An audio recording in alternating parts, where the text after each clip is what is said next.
Folks, we're delighted to have Sandra Bond as our feature. I'm just going to read Sandra's bio and then I'm going to hand over to you, Sandra, for the feature. We're all excited to hear you.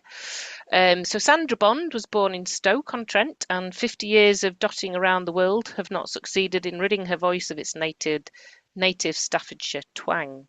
This being the case, she has made a virtue of necessity and uses that voice loudly in poetry and literary events all over the Midlands. Trans, queer and neurodivergent, she is the author of 3 novels and 2 poetry collections, Poetry Slum and The Goblin Muse. Among her poetic influences she lists Wendy Cope, oh yes, John Cooper Clarke, Attila the Stockbroker, James Elroy Flecker, Roger McGough, Chesterbelloc and Noel Bastable. She is not to be trusted near cats. And with that, I hand over to Sandra Bond. Thank you, Kate. Right then, so thank you all for coming to this event. I'll start you off with a poem even out of my first book, which is Poetry Slum. And the poem is called The Thief of Rhyme. One morning in the summertime, I ran into the thief of rhyme. I said, "Good day, and how do you do? I'm Sandra Bond, and who are you?" He grinned at me and showed his teeth and said, "Of rhyme I am the thief. I steal from poets every day, and then their rhymes all go to hell." I found, alas, that it was so. My rhymes were gone. I had no more. I couldn't make them work a damn and was nonplussed what to do next. I hoped good luck might come my way.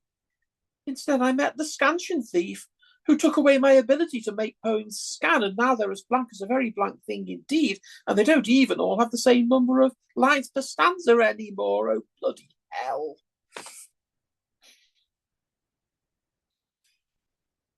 That's that one. Now, the second one isn't in either of my books because it's too new. And some of you may have heard this one before because I have been doing it pretty much every poetry event I can since I wrote it, because quite rarely for me, it's a serious poem on an important subject. It's called Wet Bones. There was a kid whose name was Jack. He went to war, did not come back. A U-boat snuck beneath the sea one day in 1943, launched its torpedoes, let them rip. Their aim was true. Down went Jack's ship. A decent number of the crew were plucked out of the ocean blue, but Jack worked in the engine room where all the stokers met their doom, and off they went to Davy Jones. Wet bones, wet bones. There was a kid, his name Shakar, born in a country very far from ours. What did he come here for? Desperately fleeing from a war, he knew the risk, and on the shore, he and alas, too many more, crowded aboard a tiny boat so packed that it could hardly float. Halfway across, unhappily, he and his friends fell in the sea, splashed hopelessly, then sank like stones. Wet bones, wet bones. Now, while the left and while the right engage in timeless, pointless fight about the white and brown and black and how to take one's country back and whether flags are bad or good and often spill each other's blood, the fish don't know, the fish don't care. The fish are wholly unaware of whom by happenstance they share the ocean water with down there. Whose parts are whose and which lie where would baffle even Sherlock Holmes. Wet bones, wet bones.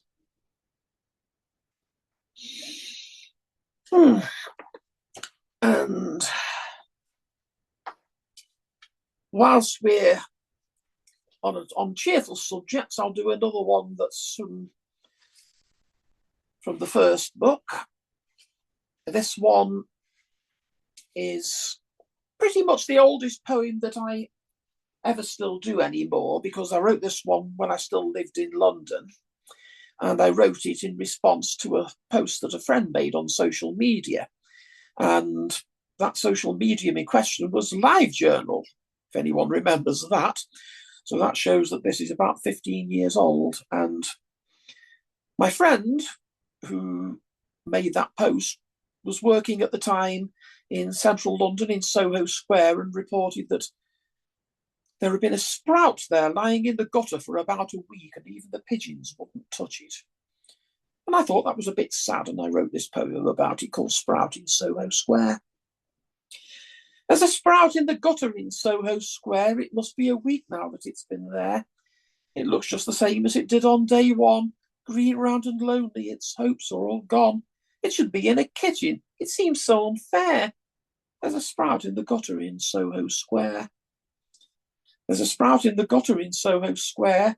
I really must say it's a tragic affair. The rats and the pigeons both leave it alone, that poor lonely sprout that's bereft of a home. It could freeze half to death and nobody would care. There's a sprout in the gutter in Soho Square. There's a sprout in the gutter in Soho Square. The folk passing by all look so debonair. They're dreaming of turkey and stuffing and wine. If offered this sprout, they would surely decline. It's no longer looking in perfect repair. There's a sprout in the gutter in Soho Square. There's a sprout in the gutter in Soho Square. It's suffering badly from wear and from tear. We need someone famous to highlight its plight. Quick, call some Bob Geldof, perhaps he just might. Do sprouts know it's Christmas? It makes you despair. There's a sprout in the gutter in Soho Square. There's a sprout in the gutter in Soho Square. The days keep on passing and still it lies there, denied its true home on a Christmassy plate. Like so many homeless, a victim of fate. At this time of year, we should all be aware of all of the homeless, no matter where. Yeah, so I keep doing that one every Christmas time, and every Christmas time it keeps on being relevant, which is very depressing. I think we need something a little bit more cheerful than that. This is one, I wasn't going to do this one, but following Clive's poem, I thought I'll squeeze this one in because it's relevant in relation to Clive's. It's called A Mistake Anyone Could Make. By stealth and cunning, I cut off Donald Trump's balls. And until I could think of some suitable use, I put them in the icebox. But William Carlos Williams came along and ate them both. He thought they were plums, but he didn't think so for very long.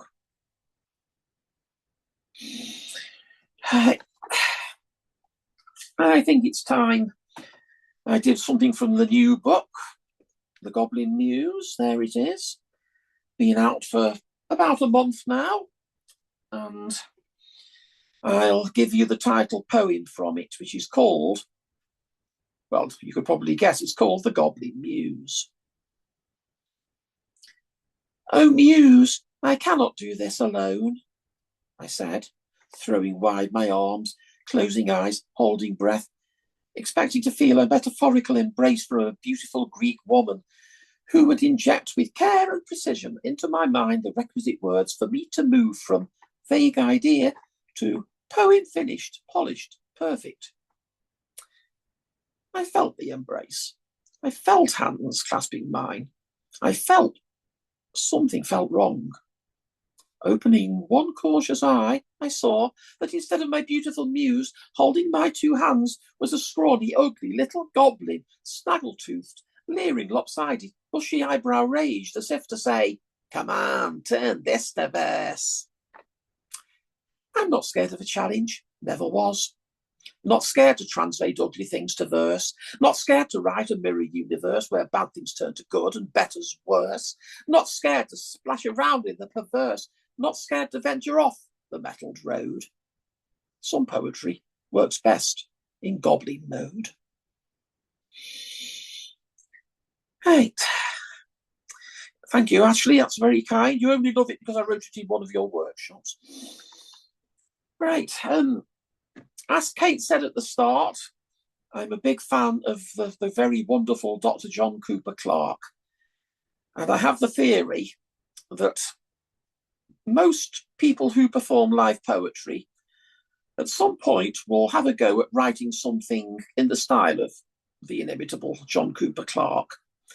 Now, I can't put on, a terrible black wig with hair sticking off everywhere, and I can't put on a Salford accent, so you'll have to imagine those, but this poem's called Wine Bar. It's more upmarket than a pub, much posher than a working man's club. It serves canapes instead of grub.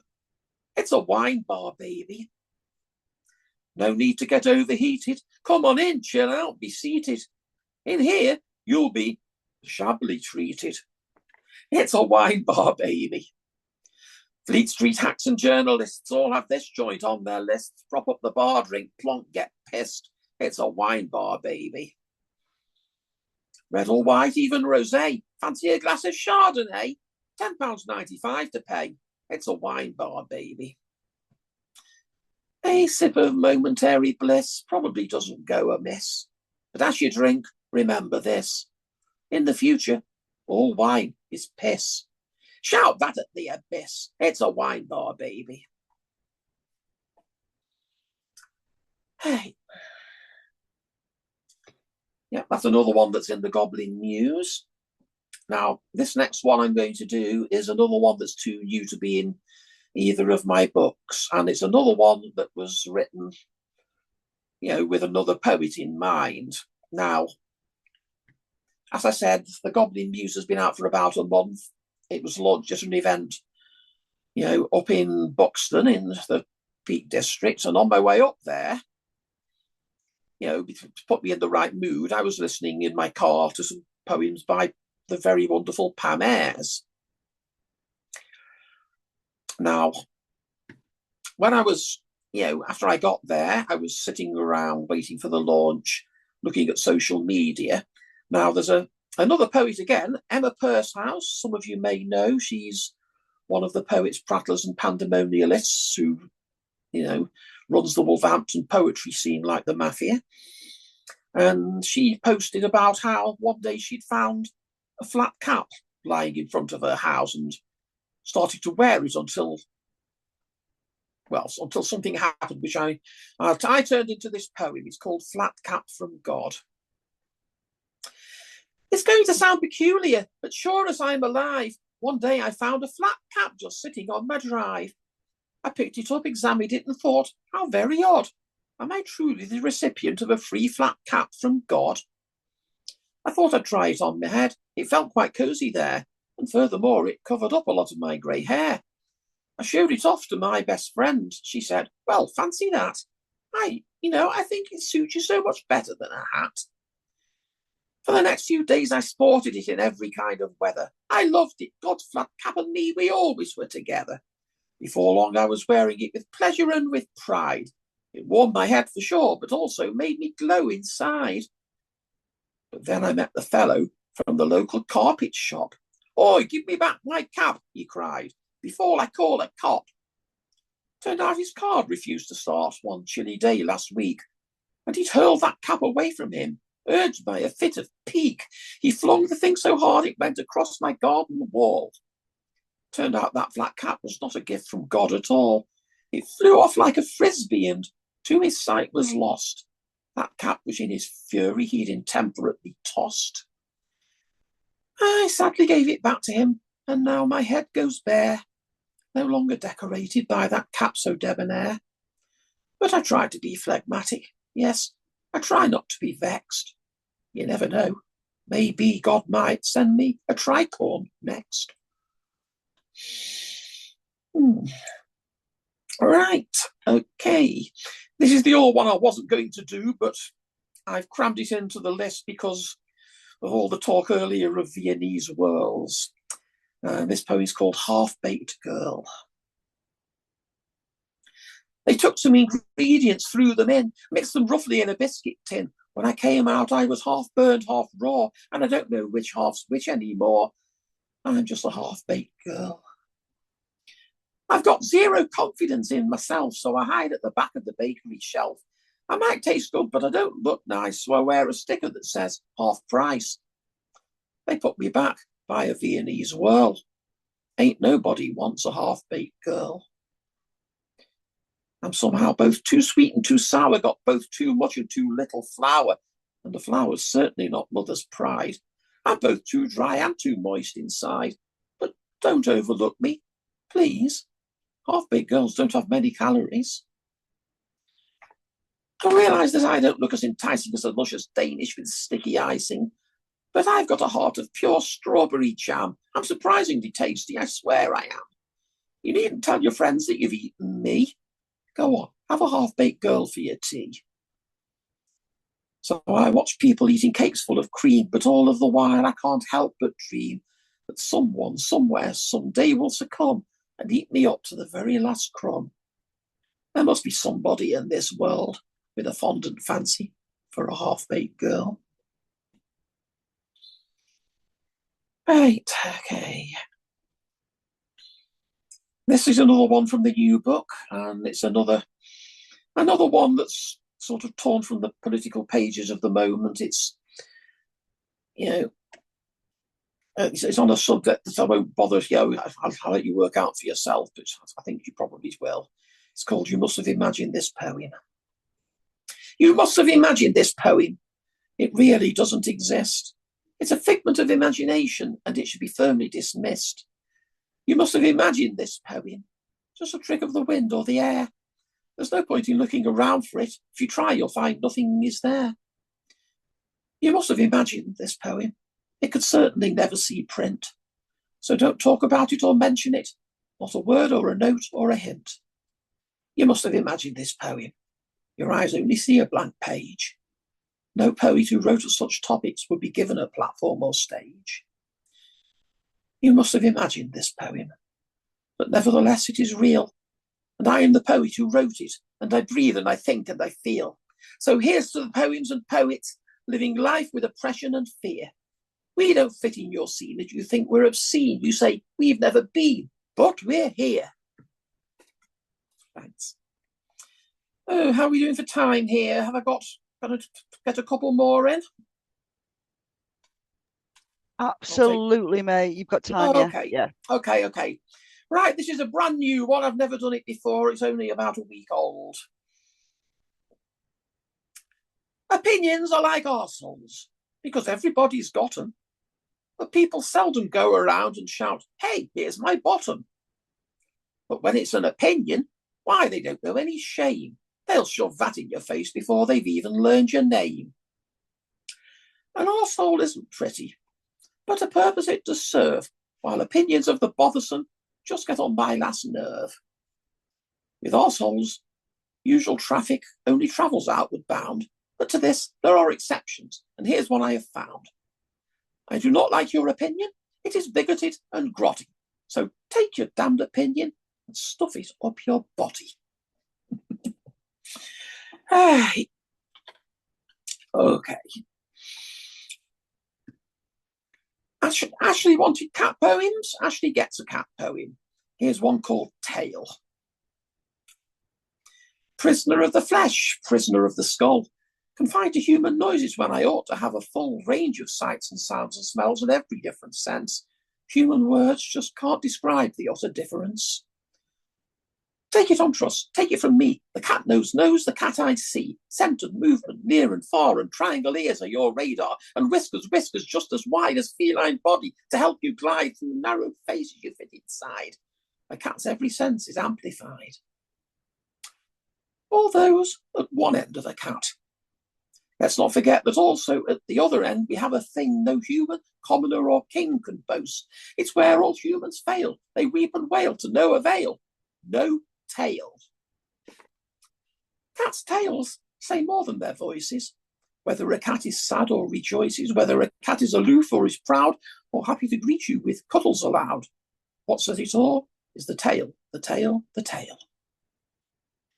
Pussycat, pussycat, what's new? Nothing to do, poor human, with you. Pussycat, pussycat, where have you been? To this world and that world and those in between. Pussycat, pussycat, tell me some more. Alas, human brains can't relate to my lore, can't understand feline why and wherefore. Poor little human, your life is a bore. Human intransigence, human despair, the human condition is going nowhere. Senses are empty, acceptabilities null.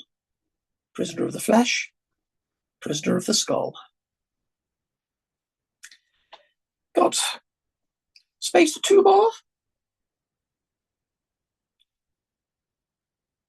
That's a Yes, yeah. mate. Yep, sorry. Okay. Getting to the Yeah, mute no, button. sorry. Okie doke then. I'll do these last two to finish off my set. This is another one from my first book. This is probably my most popular poem, so I feel I ought to do it whenever I've got a headline set. It's called Time Flies. I've been bitten by the time flies, and the itch is something chronic. I only wish their love for me was nothing but platonic. But here they are devouring me, the hungry little critters.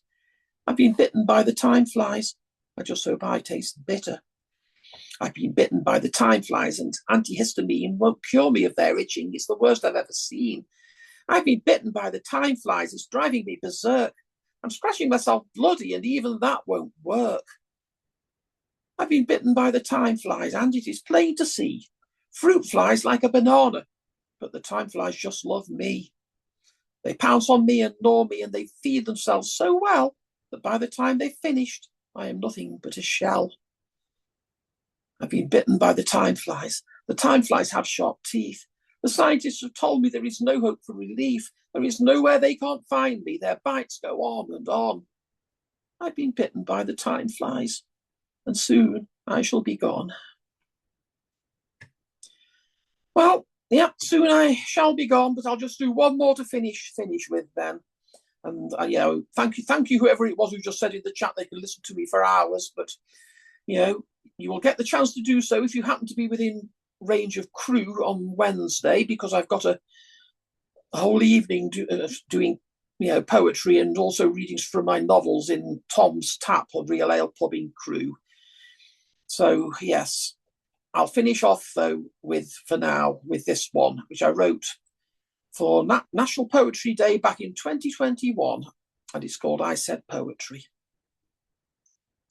I said poetry was dynamite to blow the roof clean off the top of your psyche. They arrested me for carrying an offensive weapon.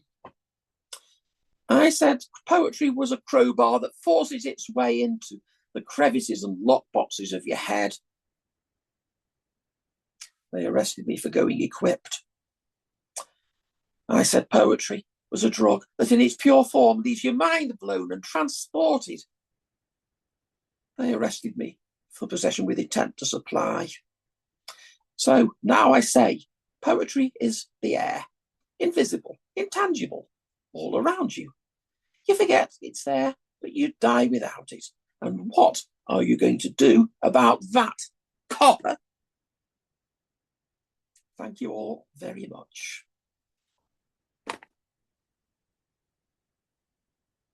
But yes, I've saved this one to the last because, as I say, it only really works at the end of the night. And, if I'm only doing 1 or 2 poems in an open mic, it doesn't really suit.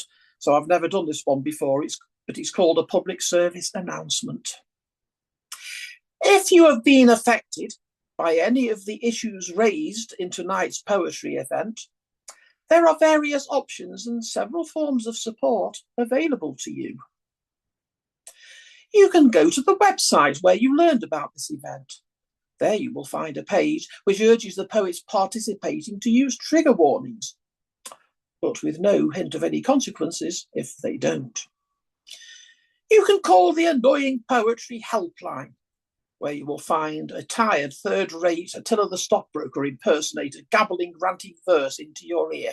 After a bit, you realise this helpline is not for those affected by annoying poetry, but for its creators. You can contact your local poet laureate. They are empowered by statute to go round to any lesser poets in the region they govern and impose an endorsement on their poetic licence. Be warned, though, that some rebel poets see that not as a mark of shame, but of distinction. You can have a nice cup of tea and fume quietly to yourself about how this kind of thing shouldn't be allowed, and if this rotten country were being run properly, there would be consequences for such public displays of shamefulness. As I said, there are numerous choices open to you in these circumstances. But here is what I recommend. Sit down, open your notebook, write some poetry of your own, go to the next open mic with it, read it out, and blow the other poets away. Not literally.